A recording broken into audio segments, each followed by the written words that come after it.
เป็นอย่างประชาชนจึงบ่เชื่อมั่นเจ้าหน้าที่อัยการและระบบยุติธรรมของลาวแล้วเป็นแนวนั้นประชาชนจะไปหันหน้าไปพึ่งไผอุ่นแก้วมีบทสัมภาษณ์มาเสนอทานเชิญรับฟังได้เป็นครั้งทำอิฐที่เกิดเหตุการณ์ฆาตกรรมเจ้าหน้าที่อัยการอยู่แขวงขมวนในอาทิตย์ที่ผ่านมาแต่คำถามใหญ่สำหรับสังคมก็คือเป็นหยังเจ้าหน้าที่อัยการท่านนี้จึงถูกฆาตกรรมและเจ้าหน้าที่อัยการไปมีผลประโยชน์ขอขัดแย้งส่วนตัวหยังกับไผประชาชนลาวยังบ่มีความเชื่อมั่นต่อเจ้าหน้าที่อัยการและระบบยุติธรรมของลาวถึงว่า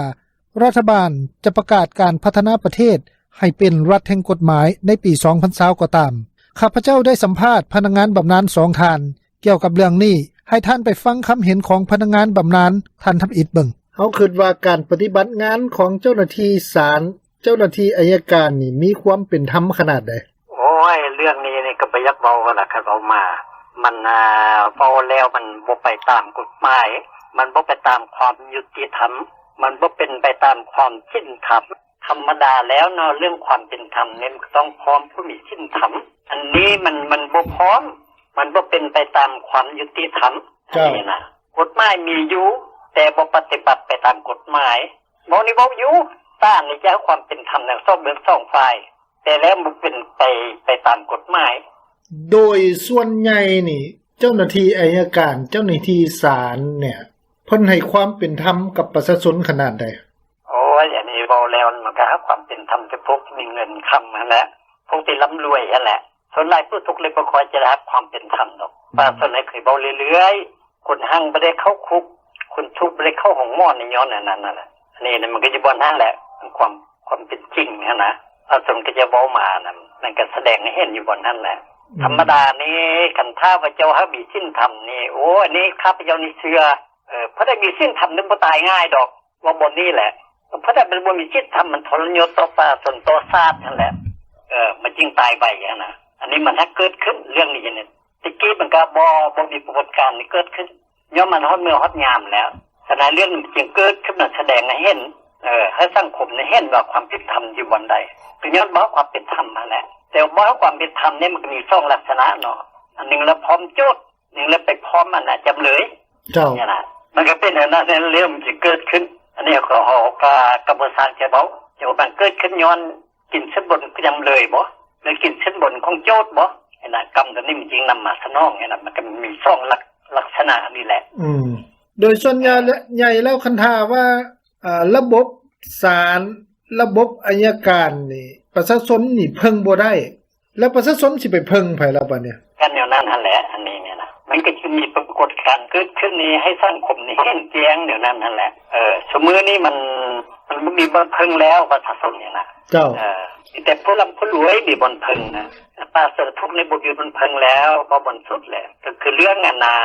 ดินพังเงิน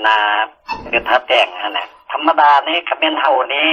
เอาละพร้อมประชาชนพอดินของประชาชนเจ้านี่จะพอผู้ผิดเป็นพร้อมโจรทำไมเจ้าก็ต้องไล่มันนี่แล้วบ่บังคับมันส่งดินในคืนนั้นประชาชนแล้วกันแล้วอันนี้จะส่งกันข้ามบ่เที่ยงเป็นบ่ส่งถ้าไปจับเจ้าของดินอีกตื่นมานี่บัดหาทำที่สุดน่ะนี่นะครับเจ้าโอ้ยแค้นต่างประชาชนนี่ครับเจ้านี่โอ้ยฮู้ดีพอครับเจ้าอยู่คุกกะ9 ปีแล้วเรื่องบทเรียนตัวจริงนี่เห็นกับหูกับตาและอันนี้นะวิพากษ์ตัวได้ละเจ้าเฮาคิดว่าสิมีแนวทางแนวใดเพื่อปรับปรุงเนี่ยระบบตุลาการระบบอัยการระบบศาลเนี่ยมันจังค่อยสิให้ประชาชนมีความเชื่อถือมีความเลื่อมใสเจ้าคนอื่นนี่แห่งว่าเฮาตาบ่เห็นอันนี้ทึกตัวเองนี่นะอันนี้แล้วมันจะว่ากฎหมายมันมีความศักดิ์สิทธิ์ธรรมดาจะบังคับเนี่ยจะเป็นรัฐบาลนะอันนี้ครับเจ้าได้เดือดร้อนในวุ่นวายต่อข้านี่คำห้องจะละเมื่อยนะเดี๋ยวนี้โยขึ้นสุดไปฮอดสำนักงานประธานประเทศหัวหน้าห้องว่าการสำนักงานประธานประเทศสั่งให้นครหลวงสั่งให้เมืองคนคว้าคือมันค้างอยู่บนใดมันยุ่งยากอยู่บนใดเจ้ายังว่ากฎหมายมันอยู่ในเจียซ้อนี่แม่นแท้ศักดิ์สิทธิ์อยู่แต่ว่าภาพตัวจริงมันบ่ศักดิ์สิทธิ์ย้อนคนเนี่ยนะเป็นผู้เฮ็ดผู้บ่มีศีลธรรมเนี่ยนะอันนั้นแหละเรื่องมันจึงเกิดขึ้นนะอันนั้นเป็นคำเห็นของพนักงานบำนาญท่านหนึ่งและให้ท่านไปฟังคำเห็นของพนักงานบำนาญอีกท่านหนึ่งเบิ่งว่าจะเป็นแนวใดตามที่ว่าเฮาเห็น การปฏิบัติงานการปฏิบัติหน้าที่ของเจ้าหน้าที่อัยการเจ้าหน้าที่ศาลแล้วเฮามีความเชื่อมั่นขนาดใดนี่โอ้ยสำหรับข้าพเจ้านี่ว่าซื่อๆแหละคันว่าเรื่องเปอร์เซ็นต์ให้แต่10%บ่เพราะว่าส่วนตัวข้าพเจ้าก็เป็นประชาชนเนาะบ่ได้มีหน้าที่การงานอีหยังนั้นนะเป็นหยังคือบ่ให้ขนาดนั้นก็เพราะว่าเฮาบ่มีเงินที่มาซื้อจ้างจอบออยพวกเพิ่นบ่มีเงินที่มาแบบตีสนิทกับพวกบรรดาเจ้าหน้าที่หรือว่าทนายความนั่นเองคันไปพบทนายความก็เว้าเรื่องว่าต้องไปกินนั่นกินนี่จังได้พบเพิ่นได้เนาะมันบ่คือว่าประเทศที่กระเจ้าแบบอันนั้นฟรีดัมนะพวกนี้เฮาจะมีสิทธิ์พบได้เลยแต่ว่านี่บ่เพราะว่าทนายความกับศาลก็เอิ้นว่าสภาเขาอยู่บ่อนเดียวกันมันบ่ล่ะสภาทนายความบ้านเฮาก็อยู่ในศาลหั่นมันบ่มีสภาทนายความแบบคืออยู่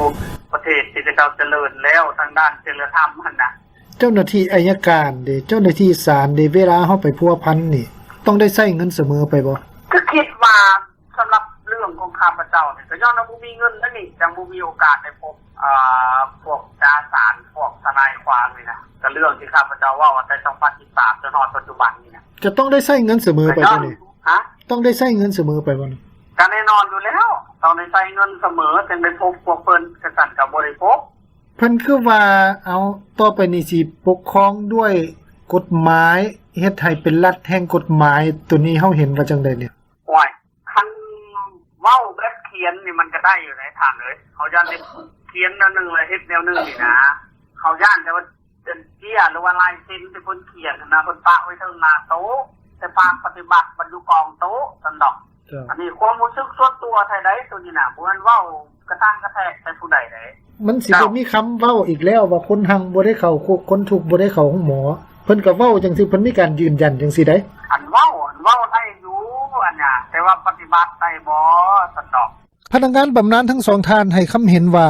เขาเจ้าบ่มีความเชื่อมั่นต่อการปฏิบัติงานของเจ้าหน้าที่อัยการว่าจะมีความยุติธรรมขนาดใดย้อนว่าถ้าอยากชนะคดีก็ต้องมีเงินและพนักงานอัยการยังไปมีผลประโยชน์ทับซ้อนอีกหลายอย่างนอกจากนี้พนักงานขั้นสูงของสภาแห่งชาติก็เคยให้คำเห็นเรื่องการสวยใช้อำนาจของเจ้าหน้าที่อัยการเพื่อเอาผลประโยชน์เข้าตนเองยะนางปณิยาทอตู้ประธานสภาแห่งชาติได้กล่าวไว้อยู่ในกล่องประชุมเวียกงานอัยการทั่วประเทศประจำปี 2018 ว่าให้องค์การอัยการประชาชนเพิ่มทวีการติดตามกวดกาการสวยใช้